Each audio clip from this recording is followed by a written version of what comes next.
The Code 3. A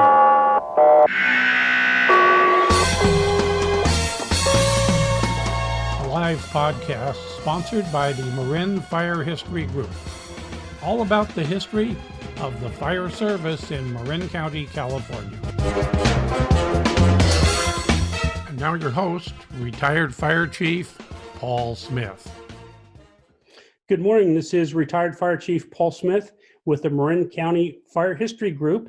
And I'd like to talk a little bit about this morning about what our today's meeting and how we're putting this together. Last month, we did an article focused on emergency services and Marin County's response to the COVID-19 pandemic. We discussed the evolution of command and control and certain planning elements that were necessary for an effective response to COVID. And during that discussion, we talked about different disciplines coming together in one room to try to maintain a good outcome for the response. We touched on how we integrated various disciplines in dealing with these new type of emergencies, specifically COVID-19, and we use the well-proven incident command system. So after that discussion and after that article we put out, one of our panelists, Jeff Davidson, who was a retired fire chief from Mill Valley, came back to us and he suggested that we put a panel together and take a look at the history of incident command in Marin County, how we evolved from basic ICS to dealing with our fires and our floods and lost campers, with urban search and rescue, with Marin USAR, which is Marin Search and Rescue, and various elements of urban search and rescue. So I'd like to thank Jeff for his thoughts in us helping us put this panel together today. And our guests are today are Deputy Chief Mark Brown from Marin County Fire Department. And I'd like to welcome you, Mark. Thank you. And I have Dave Jeffries, Captain from Novato PD, who has retired from Novato PD. And he's currently an emergency management consultant and the Marin Emergency Radio Authority's Deputy Executive Officer for the Next Generation System. So good morning, gentlemen. Good morning. Morning. And thanks for joining us today. Now, let's kind of kick this off. Maybe Chief Brown could start us out with a simple explanation of the overhead team and how we developed in Marin County the North Bay Incident Management Team. Mark? Yeah, so it actually started probably in the early 2000s, 2002, 3, 4, somewhere around there, with the Urban Search and Rescue Team, and really under Farhad Mansourian, the Director of Public Works, and Ken Masuko, Fire Chief, Marin County Fire, and Ed Mestry, Battalion Chief with Marin County Fire. In order to support our urban search and rescue missions, they created 2 incident support teams. They would take turns being on 1 week, off the next week. And but it was meant to be more than just for the urban search and rescue team. It would be available for any agency that really needed it. It didn't get a lot of traction. It got used a couple of times. We used it in 2006 at the Bolsa mudslide in Mill Valley. It proved to be very important. Jeff Davidson was the plan section chief for that incident, along with Ken Tisdale for logistics. And those were the 2 main things that we really needed on that incident. And then the next time it really got used was significantly was for the Angel Island fire in 2008. There was a good amount of use in there. Other than that, it didn't get a lot of active use. And then nationwide, Type 3 incident management teams, all hazards incident management teams, really began to gain traction. And Dave and I, along with Doug Pittman, had been working on a Mira training project on how to best use the capabilities of the Mira system within ICS. And we started talking about, well, maybe it's time to transition this incident support team into a Type 3 all hazards incident management team. And so at one of the joint police chiefs, fire chiefs meetings, the three of us made a presentation, and it was well received, and they were all fully in support of it, both the fire chiefs and police chiefs, especially. And that was right on the heels, David, was the extended stay in Santa Fe. Correct. Yeah, it was a law enforcement event that presented some challenges. And so they had a barricaded subject type situation and extended stay, and the law enforcement agencies were really struggling to support that long term. And we're like going, well, the fire guys, we really had nothing going on at that time. You guys were all hands supporting the law enforcement mission. Let the fire guys who have nothing to do with the law enforcement support your mission. And so that's what helped gain the traction. And then like a month after we got support for the Marin incident management team, Chief Weber and I were at a meeting for the North Bay Urban Area Strategic Initiative meeting. And we talked about our endeavor about the Marin IMT, and the North Bay guys were going, well, you know what, this might be applicable that we look at the entire North Bay rather than just Marin County. And if you think about it, the call volume really isn't in Marin to support just one team. And also the cast of characters that we would bring onto the team, it's hard to staff a team with just what we have in Marin. So looking at it as a regional approach really made sense. And we're going, well, there's really 4 areas of the Bay Area. There's North Bay, the Peninsula, South Bay, and East Bay. And it would make sense geographically to have those 4 teams. And that's kind of where we're at now. We have 3 of the teams. San Francisco is continuing to try to build their IMT, but now there is a South Bay team, an East Bay team, and ours. Nice. So you touched on the all hazard piece. Could you maybe Captain Jeffries maybe you can touch a little bit on the all hazard piece, and including the incident where fire became your planning and logistics arm for extended stay barricaded subject. And maybe we could chat a little bit about how those relationships built and how we went from Marin County to inviting our neighbors to the north in Sonoma and that. Sure. So when the team began, one of the things that we did intentionally was to bring in both law and fire folks with experience to serve as incident commanders or team leaders, as well as building out the rest of the team that way. There are other teams where, the team is still pretty heavily fire-based. They use law enforcement as a law enforcement liaison only.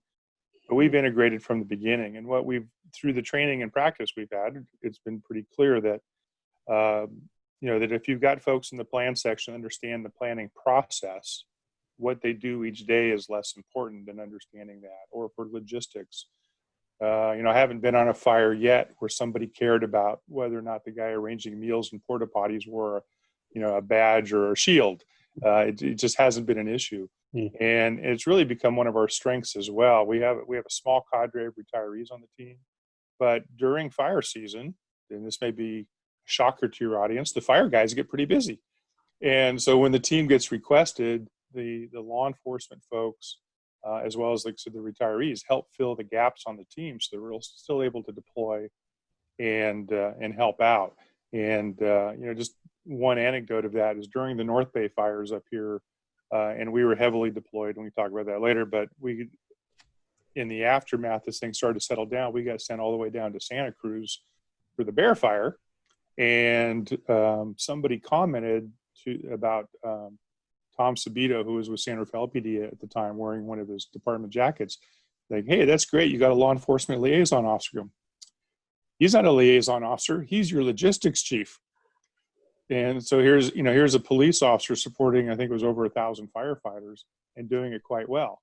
And that was kind of the point, is whether it's going to be a law enforcement event or a fire event, let the discipline focus on operations, which is where their strength is. And while we have folks that can fill that role, we typically don't. but let us worry about plans. Let us worry about logistics. Let us, if you need more PIOs, we can bring those in. We have liaison officers, and we can tap safety officers, for that kind of event. Let us focus on all that infrastructure and support around you, so you go do what it's your mission to do. And we've made a real point too in training. Frankly, we don't do a lot of fire trainings anymore because that's what we get deployed to a lot. But over the years, we've done landslides, earthquakes, flooding, civil unrest, law enforcement events, transportation accidents. It just happened to be a few months ago, we worked with Marin Health and Human Services on a bioterror scenario to exercise the team. And then a couple months later, we're being brought in to help on a pandemic event with some similarities in terms of our support for that. So we've really tried to push the team about process. Forget what you do during the day. Come on in as a team. And it's been great, especially with the other 3 counties that we draw from as well. Yeah, I can see that. And from a fire history perspective, which I've had some experience in, all my interviews with retired fire chiefs throughout Marin, one of the questions I asked them, whether they were a fire district chief or whether they were a city fire chief, and I said, how much did you interface with your police chief, your law enforcement side across the hall or upstairs or whatever? Very, very little interface back in the day between the executive officers on the fire side and the police side.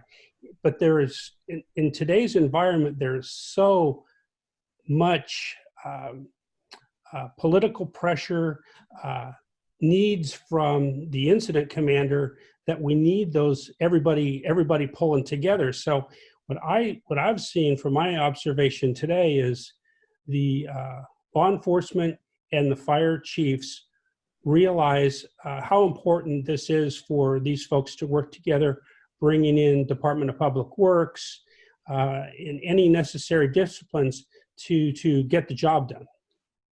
Yeah, absolutely. And I think, if nothing else broke through that, it was the North Bay fires, for this area where, we know there was a massive fire response, but I don't know that a lot of people recognize the massive law enforcement response and the coordination that took place.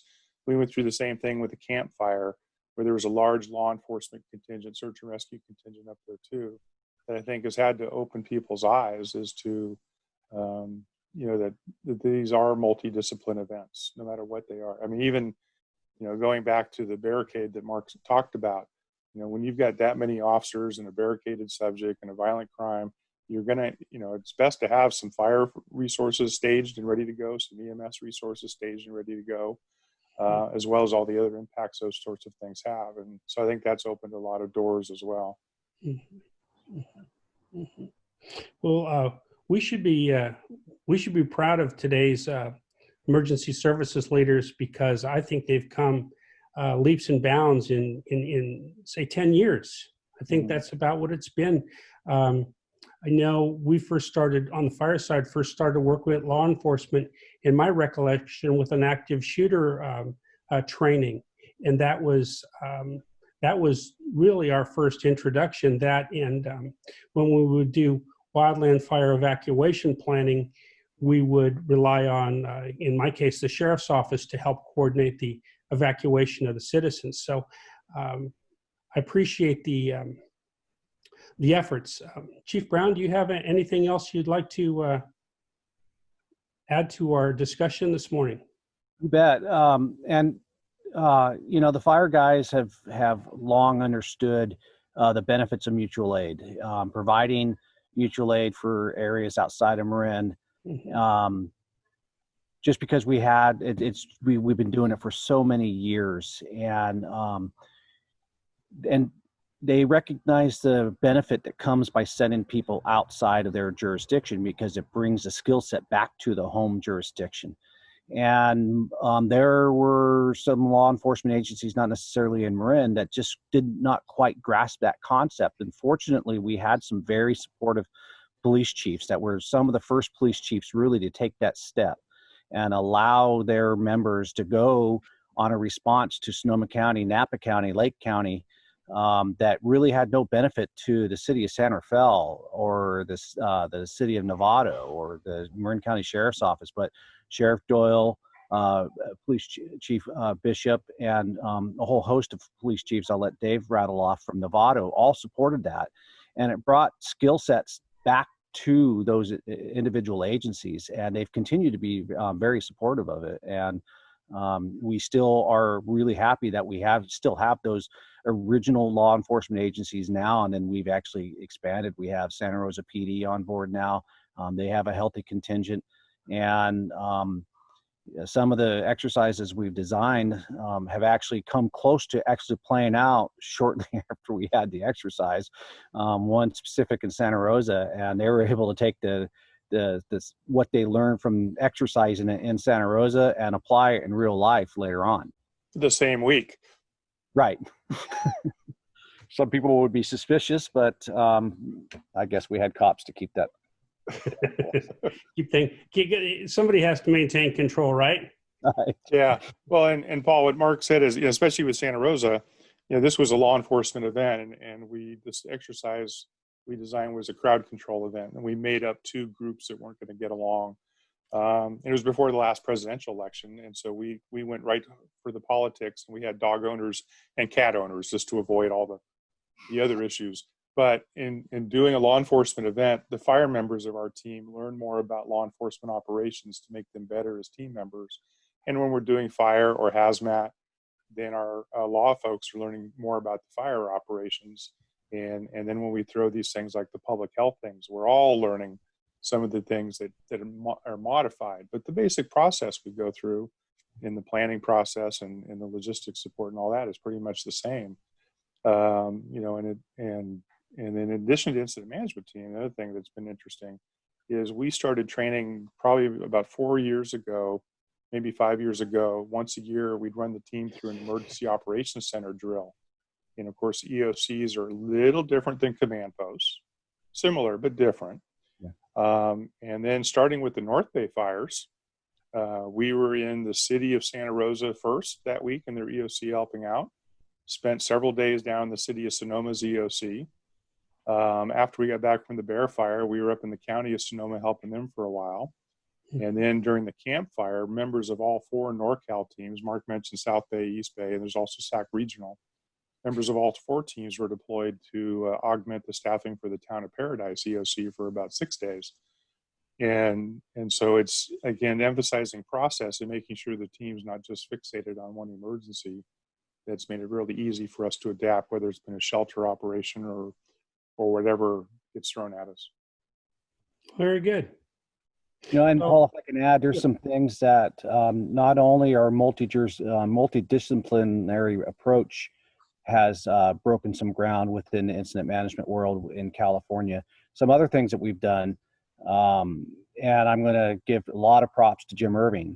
And one of the things whenever we have a large incident that a Type 1 incident management team's coming in behind us, they'll come to either Dave or I or whoever the incident commander is for the North Bay IMT, and do you want to leave any of your guys behind so they could start learning the Type 1 world? And they almost always want all of our guys to stay. And Jim Irving created an app in Google for our incident action plans. And it has just grown and grown and grown. And now all 6 CAL FIRE incident management teams use the app that Jim created in the name of North Bay IMT. And now all the federal teams are starting to adopt it. People throughout the nation are using this. And one of the things that Jim created with it was the ability to function remotely. So, and which is turning into a huge benefit now. So we, back in 2016, a bunch of us were from the North Bay IMT were down on the Sobranas fire, and the Clayton fire kicked off in Lake County, and we didn't have a lot of depth to send LNU or Sonoma Lake Napa some people. So in between working on the Sobranas fire, North Bay IMT members who were down in Monterey were able to log into Google Sheets and start helping the Clayton fire. Well, now Jim is assigned to the Gold Fire in Lassen Modoc right now, but he's working from Marin. And and he's doing it because of the COVID restrictions and trying to limit the number of people that are incident based. So something that he developed many years ago are playing out to the positive with the COVID environment now. So we're super proud of where our IMT has gone. Just not just for the skill set that we've developed within our members. Our guys get name requested throughout the state based on their interaction on our incidents. And now something that Jim developed is not only nationwide, it is actually helping with the COVID response. It's our managing an incident through COVID. That's super interesting, because there's so many professions out there, and it comes to the top of our head, the educational professionals that are trying to teach from a remote location. So it sounds, I've known Jim for many, many years, and he's retired fire chief out of Southern Marin, and was always very computer savvy, very technology savvy. So I'm glad to hear from you folks that he's been so successful on that end. We've taken full advantage of it. Absolutely. Put a feather in your cap. Absolutely. Well, you folks should be really proud of your successes and where we are today and moving forward.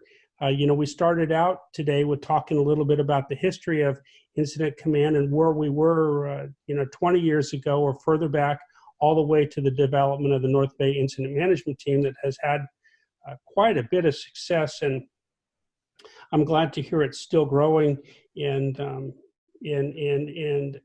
appreciate you being on the program this morning. And I think our viewers are going to enjoy this, because there again, we've touched base on Incident Command today, and moving forward through, like I say, COVID, and managing multi-disciplines, fire, law, now EMS, the medical professionals. And I appreciate you coming on today and helping our viewers understand kind of where we're at. So thank you. It's our pleasure. Love it. Thank you. Okay, thanks, folks. We'll talk to you soon. Appreciate it. This is Paul Smith with Marin Fire History.